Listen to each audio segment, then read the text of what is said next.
Gambia နိုင်ငံနဲ့မြန်မာနိုင်ငံတို့၏အမှုနှင့်ပတ်သက်ပြီးကြားနာပွဲကိုဇန်နဝါရီလ12ရက်နေ့မှ29ရက်နေ့အထိနယ်သာလန်နိုင်ငံဒီဟိတ်မြို့ရှိအပြည်ပြည်ဆိုင်ရာတရားရုံးမှာပြုလုပ်လျက်ရှိရာအဆိုပါကြားနာပွဲသို့နိုင်ငံတော်သမ္မတရုံးဝန်ကြီးဌာနနှင့်ပြည်ထောင်စုဝန်ကြီးဦးကိုလိုင်းနှင့်ဥပဒေရေးဝန်ကြီးဌာနပြည်ထောင်စုဝန်ကြီးနှင့်ပြည်ထောင်စုရှေ့နေချုပ်ဒေါက်တာသီတာဦးတို့ဦးဆောင်တဲ့မြန်မာကိုယ်စားလှယ်အဖွဲ့တက်ရောက်လျက်ရှိပါတယ်အပြည်ပြည်ဆိုင်ရာတရားရုံး ICJ မှာဂမ်ဘီယာနဲ့မြန်မာနိုင်ငံအကြားတရားရင်ဆိုင်နေမှုနဲ့ပတ်သက်ပြီးအမေရိကန်နိုင်ငံသားစာရေးဆရာမစ္စတာ Heizman ကအခုလိုပဲပြောကြားထားပါတယ်ရှင် Hello, my name is Richard Heizman, American citizen from San Francisco, USA.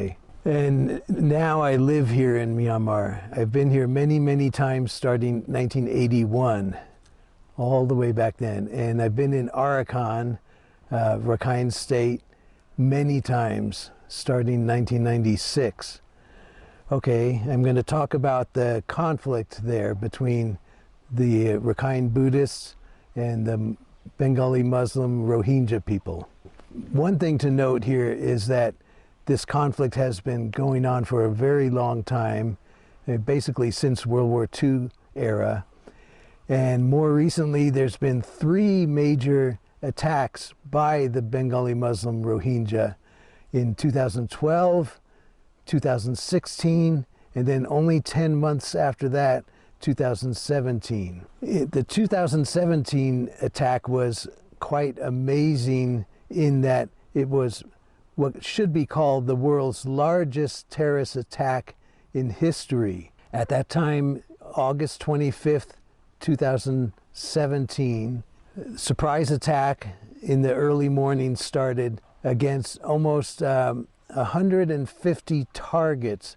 These were villages and army bases. There were about 30 army bases attacked, police outposts, army bases, and then also about 80 or so villages attacked that very morning. And some other villages were attacked the next day because they didn't get the message quick enough the night before. The reason why it should be noted as the world's largest terrorist attack is that the numbers are staggering. There were 150 or so targets attacked, each by hundreds of organized Rohingya men and boys.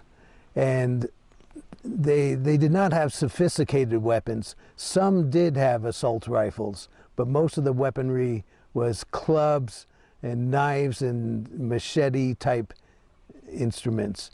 It was all done by surprise, and if you think about it, you think about 911 in New York when that terrorist act happened.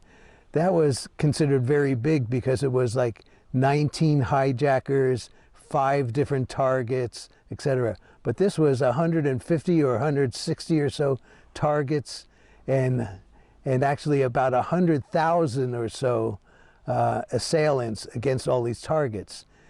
And many villages were affected, attacked. People were killed by the Muslims, hacked to death usually by long knives. Some were shot. And then for about 2 weeks, it was a very tense situation as the Muslims were continuing to attack and burn villages and so on. The army, the Burmese army called the Tatmadaw, had to interfere, of course, as the army of any country would have to do. All countries have a force that is meant to repel invaders and bring, stop the violence that's happening. Well, here you had Tatmadaw going in to chase the rebels out or eliminate them. It was against the army action was against the Bengali Muslim Rohingya people. And that took a couple weeks to do. Now, this similar type of attack happened in 2012 as well as 2016. All 3 of these incidents, clearly, if you look at all the facts, were started by the Muslims and perpetrated. They had plans that they had made using the mosque as their headquarters. The mosque in the villages was very responsible for the brainwashing that happened against the people. We have collected many interviews and statements from prisoners, Muslim prisoners who were caught and debriefed and so on.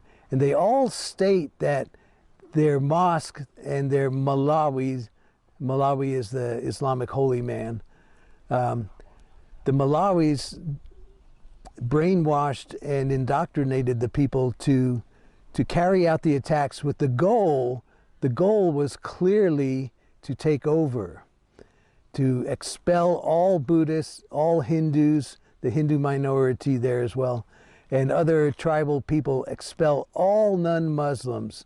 So many interviews had the prisoners or the interviewees said this, so that you had in the mosque, you had the leaders of the mosque teaching people about the goals. And the goal was to eliminate all and then have that land break off from Burma or Myanmar, break off and become an autonomous state, Islamic state, Sharia law. That's what they wanted, and that's what they say they wanted. A couple things leading to this. Just before the 2017 attack on August 25th, just before that, the leader of ARSA, and ARSA is the Arakan Rohingya Salvation Army, terrorist group of Bengali Muslim Rohingya people. Just before that, the leader had his phone tapped and he did not know. Ataullah was the leader of ARSA. And there were 3 important phone calls that just happened the day before the attacks. 2 of them were to a Pakistan general, and 1 of them was to an ISIS commander in Syria. These were incoming calls from them to the leader. And the messages translated were such like, congratulations in advance on your attacks. The Pakistan general wanted the attacks moved up. They had been planned for like maybe a week later, but he said, we have to attack tomorrow, blah, blah, blah. And so the plans actually were to have even more targets, but the plans were changed when the leader became afraid of defectors and so on, giving information about this and preventing it. All of this action had genocidal intent. This is a very important phrase, genocidal intent. That means the intention of committing genocide. The Bengali Muslim Rohingya people wanted to commit a genocide against the people, the non-Muslims in that area, but they failed, and so we can call it genocidal intent. Now, we know that the Bengali Muslim Rohingya are saying that they are the target of genocidal intent, but that is not true. If you look at all of the evidence that exists, and I have a lot of it, they had the Bengalis claim genocidal intent against them, but there was no genocidal intent. If the Burmese army, the Tatmadaw, wanted to commit a genocide, it easily could. It could drive all those people across the border or kill them all or something. It could do that, but it didn't. It was doing the kind of police work that any country has to do when somebody invades like that. More about global genocidal intent soon. Let's see. Okay, now we should look at the history of, briefly look at the history behind this. Let me get one paper here. Okay, so the history there, back in 1942 during World War II, there was a big massacre, the Mongda Butitang massacre. And that is when many Buddhists were killed. Maybe 30,000 Buddhists were killed. 100,000 Buddhists had to flee. 400 or more villages, Buddhist villages, were set on fire. Even British officials at that time said, wow, the fires, the burning villages and everything, the Muslims are taking over from the Buddhists, and the Buddhists have no future here if this continues. These are quotes from British observers at that time. And then there was like an underground war then between the Mujahideen, as they called themselves. Mujahideen is an Arabic word. The Mujahideen guerrillas fighters carried out a maybe 15-year campaign, and back and forth fighting. And then in 1960s, 70s, 80s, and 90s, there were various attempts by the Bengali Muslims to attack and drive out the Buddhists once again and again and again and again. And then finally 2012, 2016, and 2017 attacks. In all of these cases, the perpetrator was the Bengali Muslim Rohingya, not the other way around. The Buddhists did not ever start fighting. The Buddhists wanted to live in peace and freedom there. And the Hindu minority and the ethnicities like Tet people and Myo people, Kami and Tet. Let's talk about mass graves. After 2017, Bengali Muslims screamed about major massacres in places like Tulatoli, Gudarpian, Mongnu, Indin. These are places that I went to. I went to each one of these places where there was a supposed massacre and found no evidence supporting that. And what I was doing was going to villages around that massacre site. So the villages within just a mile or two of that, and interviewing people there. People had horrific stories, and they would say what's happening, but nobody heard of a massacre happening there.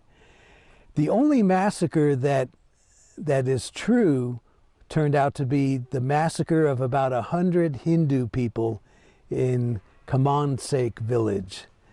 And that was a massacre that we did find mass graves with dozens of bodies piled on them.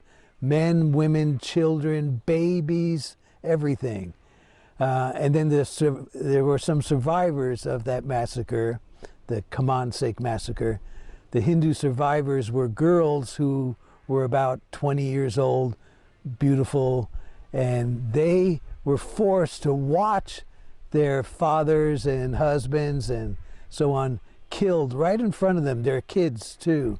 And they were then forced to march with the Bengali Muslims back into near Bangladesh, and then forced to marry some old Muslim man and so on. But these survivors were rescued, and then we have their stories too about the brutality that happened. So of all of the mass grave issues, only the mass murder of the Hindus is real.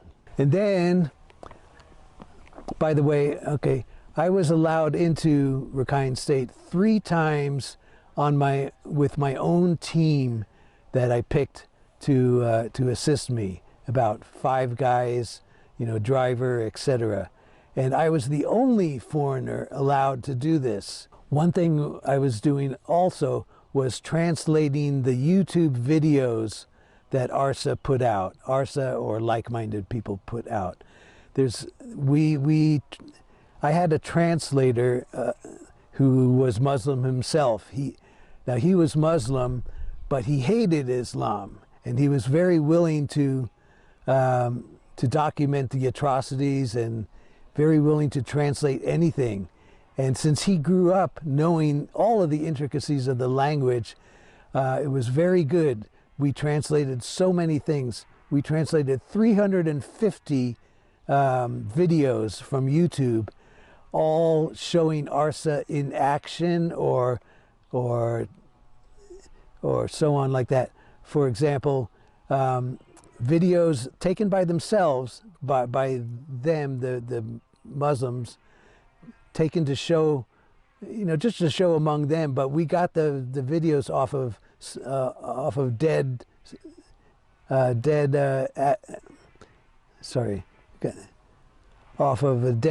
killers and so on. We got their phones, and often we were able to break into them and get the videos of them putting on black hoods and shirts and pants and then marching with knives to a Buddhist village in order to kill everyone.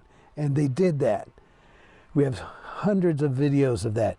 And what you hear is, you hear Bengali language.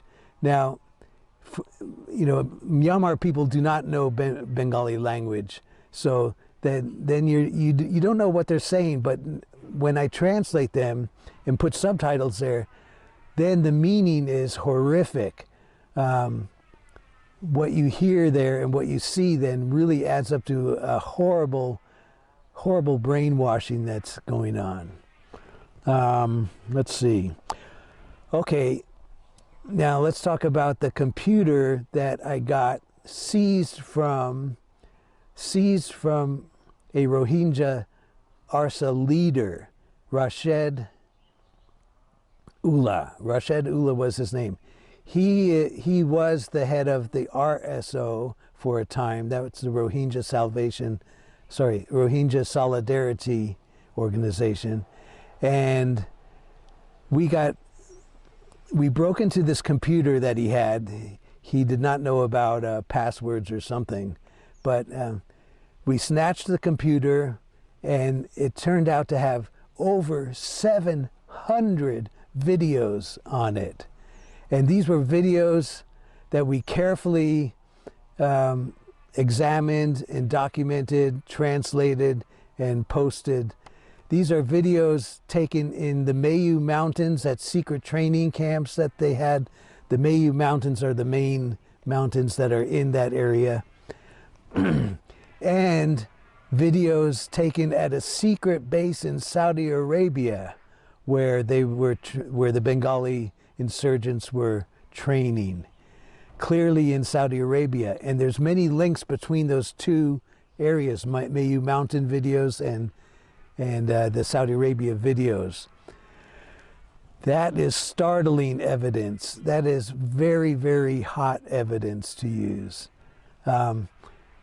So that seized computer had so much information. It also had many pages or videos of information about high explosives, C4, C3, petan, and other explosives and poisons. It had instructions about how to make poisons, how to make bombs, how to make bullets, how to do everything, how to fight with knives, how to take hostages, how to do anything bad you can think of. These were on the videos from that computer. Okay, another subject is that in Myanmar, there are other Muslim groups of people. There are Pante Muslims and Kaman Muslims, and then there's the Bengali Muslims who call themselves Rohingya, but that's to be contested. The Kaman Muslims and Pante Muslims are both equal citizens, and they have been citizens since the founding of the nation. They make no trouble. That's the main thing. These other Muslim group populations in Myanmar, they don't make any trouble. They don't agitate for their own land, etc. It is only the Bengali Muslims that fight. They have never been at peace in their corner of the state there. They've always wanted to break away. And they fail, and they fight. Pante Muslims originally came from China. Chinese Muslims that that came across the border. And then Kaman Muslims, their heritage is from Persia from a long time ago. The Bengali Muslims harken back to Bangladesh areas, which, and when Bangladesh was part of India, was called East Bengal. And so Bengali, yeah, the Muslims come from there. But the Muslims currently in Myanmar, many of the Bengali Muslims try to convince the authorities that they are actually Kaman Muslims, which they are not, because the Kaman Muslims, are free, are much more viable than Bengali Muslims. So the bottom line is Bengali Muslims have forever been kind of a problem population, creating problems, agitating for autonomy, etc., etc. Another thing I notice in Rakhine State, or called Arakan, the older name for the kingdom, is that the land is just littered with ruins, Buddhist ruins, and of course the huge mega ruin of Mra'u, which is one of the largest Buddhist cities, ruined cities on earth. And then, but anywhere else you go, you're almost tripping over statues and pagodas and so on from the past. However, all around there's virtually no ruins of Muslim people. There's no archaeological evidence. There is a tiny bit, yes. We do acknowledge that there was a Muslim minority in that area for a long, long time, but that's what it was, a Muslim minority. There was also a Chinese minority, an Indonesian or Sumatra minority, a Cambodian minority. There was a Christian minority, and so on. So we don't say that there were no Muslims historically there. There were Muslims, but a very small minority, and that's it. I also interviewed hundreds of people there, and my interviews with the film interviews with subtitles, so you can understand it, are very, very good. I interviewed, of course, Buddhist people there, but I made a point to interview even Muslims, and interviewed the ethnic minorities like Hindu, Myo, Tet, Diagnet, Khmer, indigenous people. And like I said, and I interviewed Muslims, and most of the Muslims that I interviewed were actually not supportive of the Bengali insurgency. And special interviews I've done with very old men who remember the World War II days and those massacres and the mayhem going on like around 1942 up until 1950. I have a dozen interviews of that, and those are very revealing to read what these people went through in the 1940s. I think maybe we're finished.